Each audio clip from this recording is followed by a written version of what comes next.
พายุถล่มพี่น้องเอ้ยเมื่อคืนต้นแค่ต้นมะม่วงลงเอลิ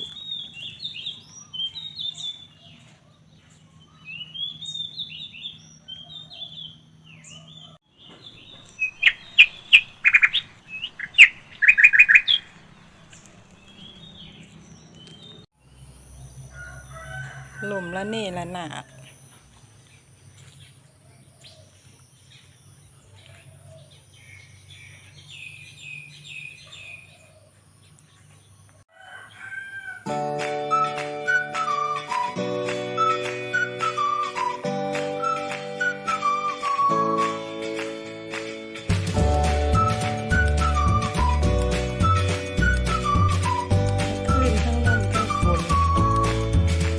ใหม่ลมและนี่ละนาดพี่น้องเอ้ย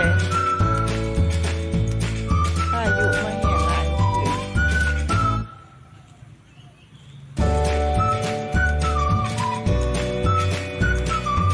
ลูกแบบแห้งล